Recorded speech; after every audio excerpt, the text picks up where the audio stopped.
Achievement കിട്ടിയതിൽ. പിന്നെ ഒരുപാട് സ്ട്രഗിൾ ചെയ്തിട്ട് തന്നെയാണ്, കാരണം ഒന്നും നമുക്കൊരു ഈസി ആയിരുന്നില്ല ഈ ഒരു ജേണി എന്ന് പറയുന്നത്. അപ്പോൾ ആദ്യം തന്നെ എക്സാം എഴുതാൻ പറ്റുമോ എന്നുള്ളത് തന്നെ ഒരു അൺസർട്ടനിറ്റി ആയിരുന്നു.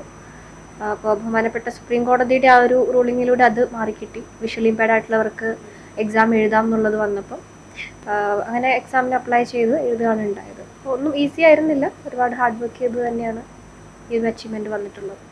എക്സാം 2025 25 ഡിസംബർ വരെ ആയിരുന്നു എക്സാമിൻ്റെ പ്രോസസ്സ്. ഇൻ്റർവ്യൂ ആ ടൈമിലായിരുന്നു. ബ്ലൈൻഡായിട്ട് ഞാൻ മാത്രമാണ് ഉണ്ടായിരുന്നത്. അപ്പോയിൻമെൻറ്റ് പ്രോസസ്സിങ്ങിലാണ്. അപ്പോൾ അത് കഴിഞ്ഞ് കഴിഞ്ഞാൽ 1 ഇയർ ട്രെയിനിങ് ആയിരിക്കും.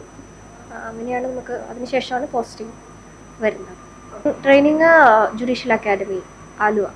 അപ്പം ഇന്ത്യയിൽ മറ്റാരെങ്കിലും ഉള്ളതായിട്ട് എനിക്കിതുവരെ അറിയില്ല. പല സോഴ്സസും ഇന്ത്യയിൽ തന്നെ ആദ്യം എന്നുള്ള രീതിക്ക് റിപ്പോർട്ട് ചെയ്തതായിട്ട് കണ്ടു. അപ്പോൾ ആ അറിവ് എനിക്കുള്ളൂ. വളരെ നല്ല സപ്പോർട്ടാണ്. പ്രത്യേകിച്ച് എൻ്റെ senior advocate Sunil KG sir ആണ് നമ്മൾ ഏറ്റവും കൂടുതൽ സപ്പോർട്ട് ചെയ്യുന്നത്. പ്രൊഫഷനിൽ അത്രയും ഒരു ഇൻക്ലൂസീവായിട്ടുള്ള അപ്രോച്ച് എടുക്കാനും നമ്മളെന്താണ് കംപ്ലീറ്റ്ലി മോൾഡ് ചെയ്തെടുത്തത് സാറിൻ്റെ ആ ഒരു കഴിവാണ്. പിന്നെ മറ്റ് അഡ്വക്കേറ്റ്സ് ആണെങ്കിലും എല്ലാവരും നല്ല സപ്പോർട്ടാണ്.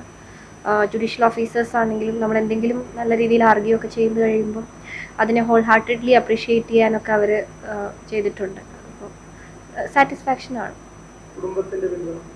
ഫാമിലി ആണല്ലോ നമ്മുടെ അൾട്ടിമേറ്റ് ബാക്ക് ബോൺ എന്ന് പറയുന്നത്. നല്ല സപ്പോർട്ടാണ്. എൻ്റെ പാരൻസ് ആണെങ്കിലും ചേച്ചിയുണ്ട്. അപ്പോൾ എല്ലാവരും നല്ല സപ്പോർട്ടായിരുന്നു.